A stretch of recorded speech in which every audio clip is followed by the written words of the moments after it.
Good morning, good afternoon, good evening, my fellow YouTubers and Facebookians. Airy Sky here with Aaron on The mischievous, I guess. Living Simply and Fun. I keep getting myself in trouble.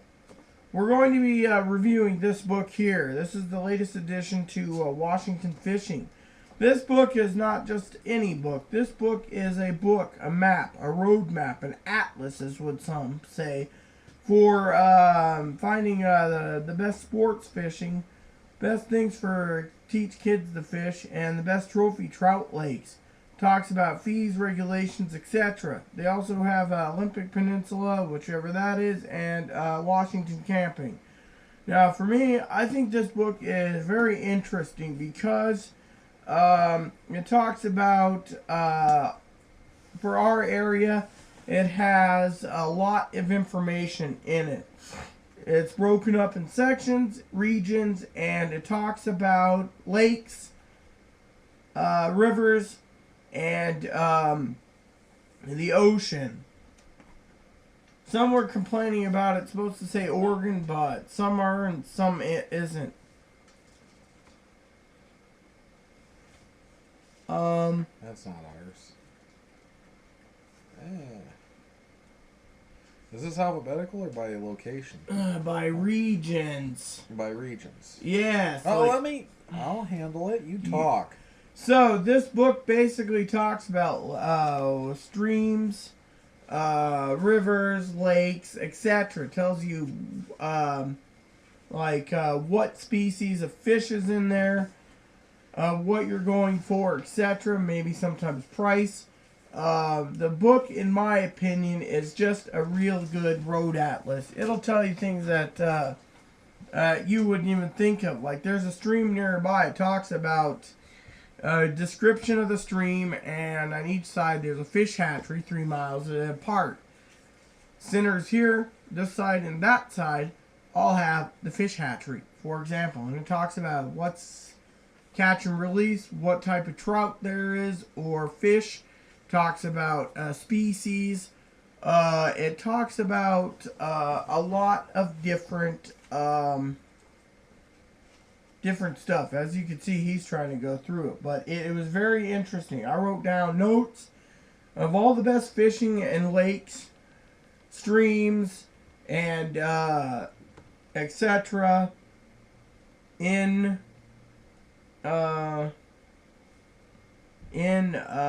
on paper from that book, because frankly, when you sit there and you think you know something, you know something. It talks about different things like etc. See, it's broken in regions. So but yeah, Aaron here is flipping through it and he can't figure it out at all. No, it's not that I can't figure it out. So what are you interested in?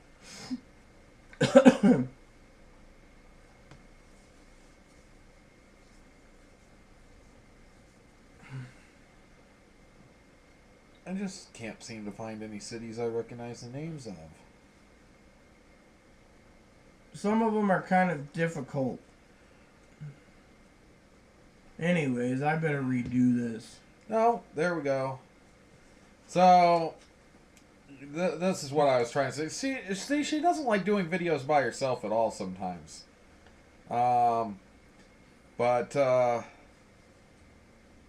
Right here I ran across the Potholes Dam and stuff, and here's Rock Lake, Fiorito Lakes, Mattoon Lake, which aren't really all that close to us. You kind of got to look for your city. Quincy Wildlife Area Lakes, George and Martha Lakes, right there. We go to Martha Lake quite a bit. It tells you the species and how to get there. Contact information if they have it. The Winchester Wasteway, which we have a friend that goes there for carp. Yeah, it's got like everything in here. It's even got little maps of where to go. It's actually a very useful and resourceful book if you can find what you're looking for in it. A friend of mine basically says this book is useless as crap on stink. Yeah, and then he wants the local fly fishing place to take him for tell him for free where all the good fishing spots are. Yeah, No, they'll take you there, and what they're going to do is they're probably going to use this book to find out where to go. And the guy's probably already knows in his head, because he's been doing this for so long, that he knows that book 20 years, 25 years, exactly. And in fact, this is probably a secret tip of the trade that he's not going to tell you about, because he'd rather you pay him to take you fishing. And then he'll take you to one of these places. And then over time, you'll learn them yourself too, but it's cheaper getting the book. Well, yeah, exactly. I mean, they have national parks too, but... Now, there are some things that I think is a little discrepancy, possibly. In there, Rita was reading a place to me about a place that has catfish in Washington. Channel cats. However, we had a book on catfish that says there's none in the Northwest at all. Not Idaho, not Washington, not Oregon. None of it. So, is there none, or is there some? One book says none, another book says there are. So, another thing that I noticed was a slight oddity is the Game and Wildlife place only has like 8 places in Grant County listed with, or like 5 places, sorry, listed with bass of any type. This place actually lists some that aren't on that list. So, I don't know. Which is right, again. I would figure the Fish and Wildlife would be right, but this book is fairly accurate, so... Yes, this one is based off of a thing where the guy goes, or this company goes, and apparently they keep an eye and they keep it updated. Like, for example, there's a stream nearby here, it talks about, that we go past. Talks all about it, and it says right here, rainbow trout, and it says right here, catch and release.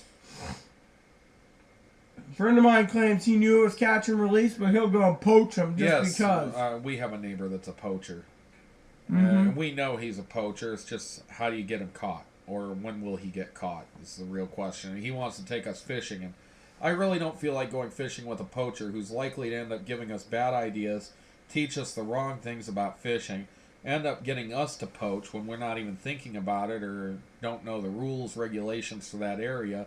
Then we end up getting in trouble along with him. Or he'll just poach and we'll be following the rules, and then we'll get in trouble because we're with him. Guilt by association. I'd rather go with somebody else who will follow the rules. Or like this. The stream I'm talking about has the biggest rainbow trout in all of Washington. It says right here, this is the only stream in Washington where it's illegal to wade as you fish or use waders. Yep, but our neighbor would say it was fine to go wading in it if he had waders. He also would say it's okay to pilch the 10-pound trout, too. If he took us to one of these places that's fly fishing only and he was using spin bait cast, then we probably would too. Not reading the signs or knowing anything about the area we were fishing at.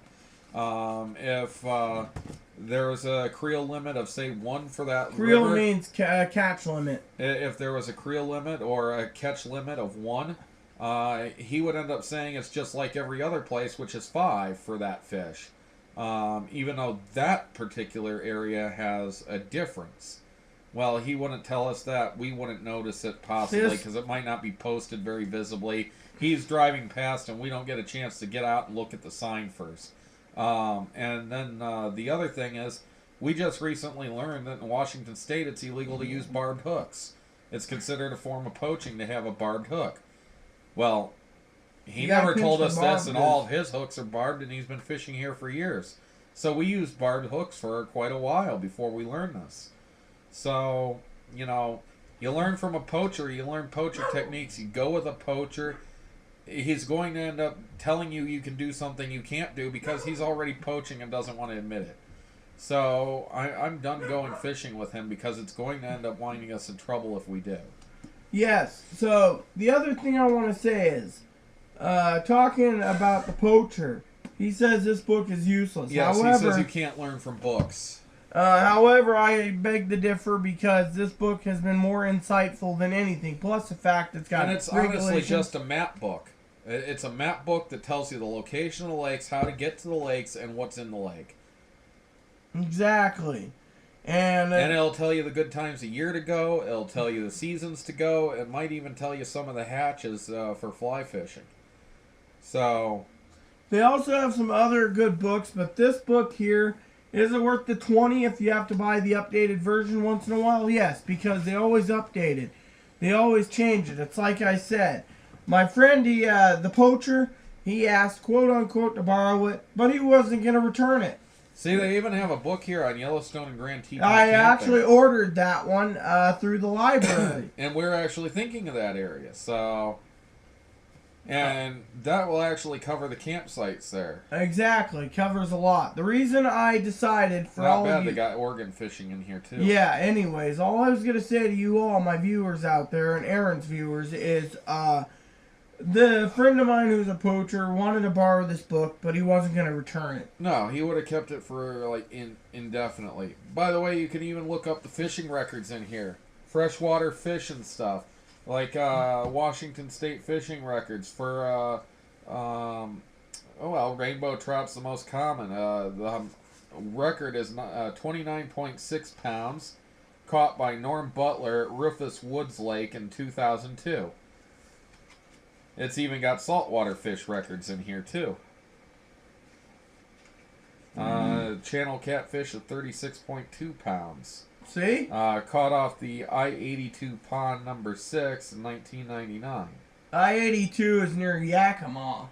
And from this, the largest freshwater fish ever caught was a Chinook salmon at 68.25 pounds, surprisingly by a guy with the last name Salmon, at the El Locoman River in 1992. You see? These are things that people don't think of when they go fishing. And then you got the people looking around. Check out that Pacific halibut at 288 pounds caught at Swiftsure Bank. I mean, this also has something in the back about state parks right here. National parks, state parks, fish and stuff. These are the resources if you ever want to check out things. Resources, fish records, etc. This book has so much details, and it's worth the $16. It's kind of like one of those Who's books, but instead of people, it's lakes, rivers, and streams and records. Exactly, and I found it to be interesting because, like I said, going through... or like the Guinness Book of Records, but only dealing with Washington. Yeah, and I found it to be really There's unique. potholes, that's how I figured out we were in this area. Yeah, well, this is the area. We're on chapter 6. Oh, yes, and this book will also tell you special requirements like fly fishing only, or catch and release, or whether a certain breed of fish has an irregular creel limit, like instead of 5, it's only 1 for there. And it's also labeled like this. For example, like this. There's the maps, the first for the chapters, and then after the map, it goes 1, 2, etc. Like Moses Lake's number 3. This is the creek's number 2 I was talking about. This one here is Ping Pong, formerly Oasis Pond, which is number 1 out of Ephrata, which is for children. That's the miniature golf course place for children only. So if you look at it, it'll tell you where the best places is for children, where the best places for everything else. And from there, you can learn all about it. You could sit there and say, oh, I was at this place, said such and such a year or 2 ago. You look it up, it'll tell you what's available. Like the other day, I was talking about a childhood lake I went to. It was in there. Talked about 20 to 24-inch rainbows. So, and they were not stocked either. They were actually... and then it talks about like the certain lakes out here in our county that has the rare Nevada trout. Yes, and me being funny, it's not in that book or anything to do with that book, but I was wondering if you're fly fishing for flying fish, then do you need a levitating lure? A levitating fly. It glides in the air above the water. Anyways, there are fish that will jump out of the water too. Actually, that wouldn't be a bad idea if somebody could actually devise a lure that would fly in the air right above the surface. It'd have to be like a 2115. You'd have to have an extremely light line, because otherwise it'd pull it down. So, anyways, yeah, this one is really good. It shows on the front here a fly fisher. So, but anyways, you get the idea. This book is very, very useful. And at first, I thought it wouldn't be useful, but once I looked it over thoroughly, it took me about 90 minutes to go through it and write down all the lakes in the area, in our area, that we can get to with the help of some friends. And my friend was happy because she's willing to go there and do a little fishing. As whereas when I spoke to the poacher, You mean, yeah. yeah, he basically Poach said, boy. "Oh well, you need to hook me up with this book." I told him to go pay $20. He only for wants to know where he could go and get 15 to 20 pound rainbows, and then he can fish out 20 or 30 of them at a time. it. And then he throws them on the side of the road or whatever. Or he'll rot. take them home and let them be dead in a bucket for 12 hours before he gets home, and then he'll just like chop their heads off and throw them in his fridge, and then he'll never eat them and give them out to people so they can go get sick off of them. Yeah, when you kill a fish, you're supposed to gut it, fillet it, put the meat on ice, and keep it on ice till you're ready to eat it. And then when you get home, wrap it up and freeze it. Otherwise, it's no good. And that's what we've learned. So yeah. Anyways, do we have anything else to say? No, nothing else to say. All right. Here's the deal. Tomorrow we're going to be doing another book review. I'm going to clear out the books, so look for it. But this is called Moon Outdoors, Washington Fishing, for all of you out there. So if you're watching from Washington, or you're planning a trip to Washington in which you plan to actually buy an out-of-state fishing license for fishing you might in want to Washington, invest this in you this might for want to 16. invest in that so you know where you're going and what you can get. Exactly. I highly And where. recommend it. With that said, again, it's called Moon Outdoors Washington Fishing, the complete guide to lakes, streams, and saltwater. So, look for another video tomorrow. We're kind of tired, so please add and subscribe if you like. Please post comments in the box if you like. And please add me as a friend if you like. Thank you. And may God bless the world. Amen.